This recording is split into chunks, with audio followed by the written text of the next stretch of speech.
Today we're going to talk about this spice rack that we made. We had it special made.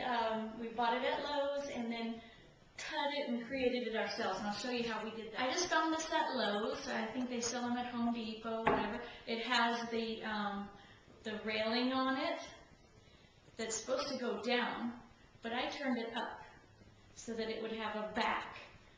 So I'm hooking this into the rack this way, and this is the back. Then I needed a little front so that the spices wouldn't slip off the end. So that's why I wanted the one with a reinforcement coming down the center.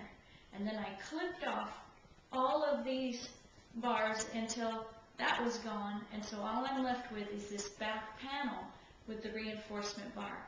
So it ends up, there's a piece that we cut off like this, and then it ends up like this. So it has the back, which is going to go into the rack this way.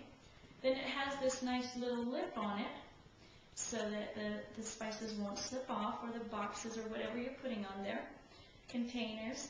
And then it hooks to the rack at the poles. So that was the tricky part the reason why I had this one to show is because I made a mistake the first time, and I thought we would want to cut it inside the poles and slip it in and then somehow secure it to the top. But my husband said, why don't you just secure it to the poles? That makes more sense. And so I had to go back, buy another one, have them clip it again, and then it just a little bigger than the rack so that there was something there to clip to hold to the back pole. What I have to do, because it's so hard to cut, it's not like a regular wire cutter. They used a power cutter where it's a power tool in it, and it makes a big sound every time it cuts.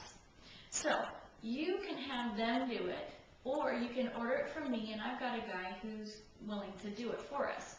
And so it's probably going to be cheaper if you do it yourself, because they'll do it for free at Lowe's. But you can order it from me if you just can't find any sources to get that done. And so that's my spice rack.